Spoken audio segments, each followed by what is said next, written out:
I get a lot of comments like that. Those, by the way, were anonymous studies.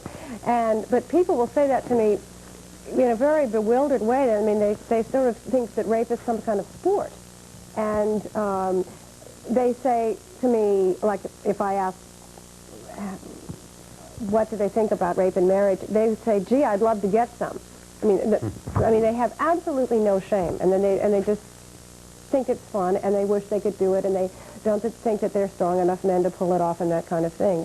They really don't think that maybe they're hurting somebody else who should not be harmed in that way. Okay, here's a telephone call for you. Good morning. You're on the air. Good morning. My only question addressed to her is that why get married in the first place? Why not just have relationships? And second of all, one of my good friends was lost his marriage because his wife accused him of rape and got all the property. But he lost it if he raped her. He broke that trust. He broke what's the most important element of the marriage. Yeah. She didn't break it up because she protested his violating her. So your question about why get married in the first place, I'm not clear as to how that relates to the issue of marital rape. Why not just have a relationship and break up the family? You know, I mean, this family in the United States, you know.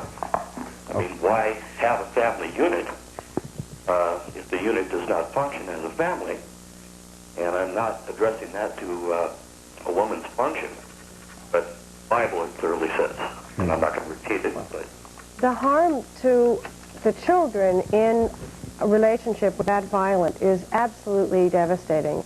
And the amount of anxiety and depression and acting out that the little children go through, and seeing their father get his way with their mother that way, just perpetuates the cycle of violence. The little boy in the family goes and gets whatever he wants that way, whether in school or later as an adult, and it goes on and on and on. And the woman thinks that that's her role in life, I mean the little girl, that she has to submit always, as her mother did. I think part of the question was if, in fact, a man can be taken to a court by his wife for rape, then is it worth it to be married if he is so If you think what's important about marriage is to have the right to own somebody else in slavery, then I would agree with him. I don't think he should be married or anybody else should be. Yes.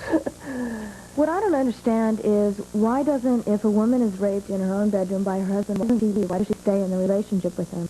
Well, that's I'm glad you asked that question, because there are about at least five different answers to that. One is that a lot of people don't think that she has a right to leave. They think that it is her responsibility, whatever problems that he has, that she has to save their health. Most women feel that way, that they have to forgive, and anything that he does wrong, it's her fault because she didn't buy the right brand of coffee, or she didn't make nice to him, or she didn't have dinner on the table at the right time. Those are the kinds of excuses he uses for beating her or raping her usually.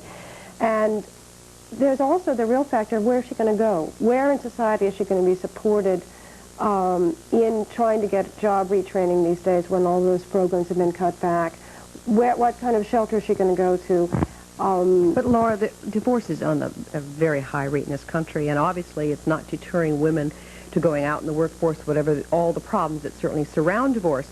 So if they're divorcing for other reasons, isn't this a way that maybe this problem can be handled? Right. I'm just talking about the ones who don't leave at that moment.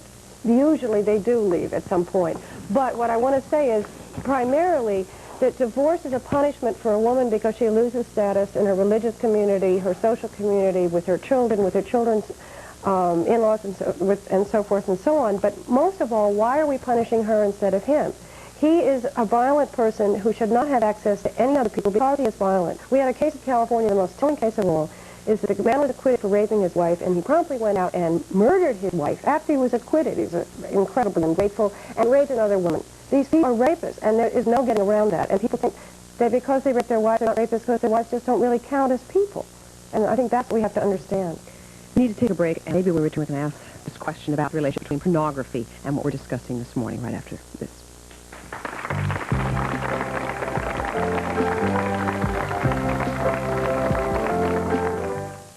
The people of Lebanon need your help.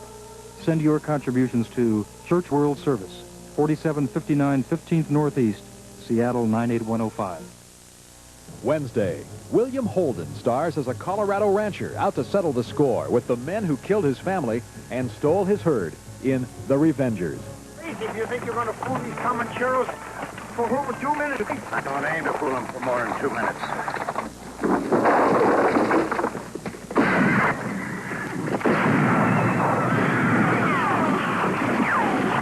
The Revengers, Wednesday at 3.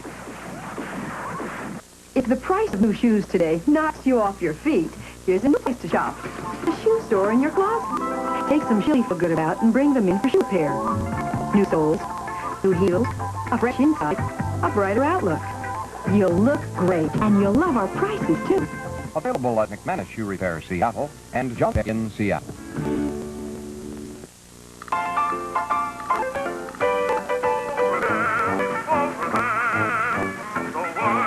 For over 100 years, MJB has been making coffee the old-fashioned premium coffee. In a world where everything is changing, it's good to find a coffee that tastes like you remember.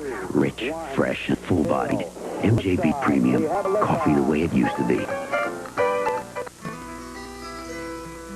George Adams was the first Native American elected to the Washington State Legislature. His mother, Georgia, recalls her father's love for the Evergreen State. Oh, you didn't dare mention anything against the state of Washington, not around father. He couldn't sit still and let things just go by. He had to find out just what he could do to better the state. If he wanted something, he went for it. George Adams, a part of our Washington.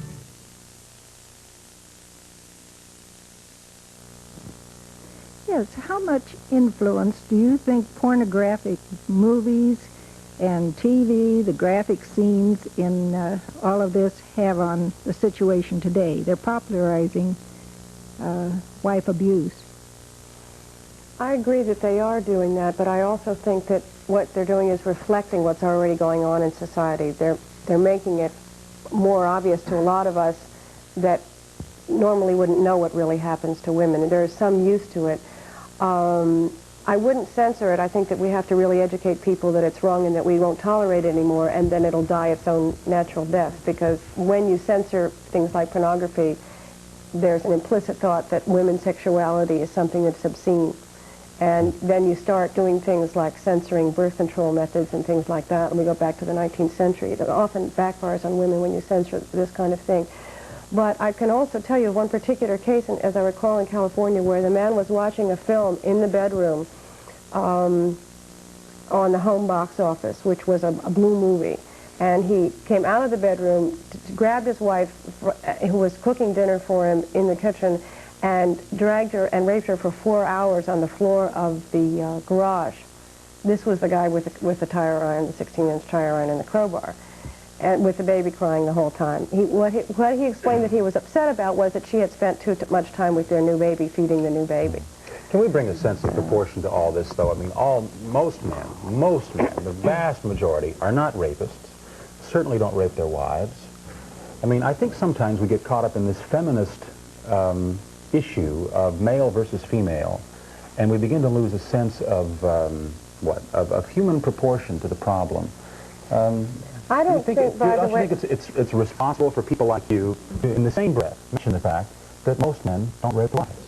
Well, we don't know that yet, because... Oh, well, come on. Well, we don't. How do you know that?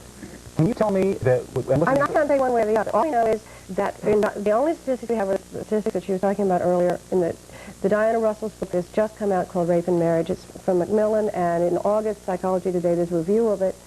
And we know that the women in her sample, this was a scientific sample and the first we have in this country, that twice as many women were raped by their husbands than they were by strangers.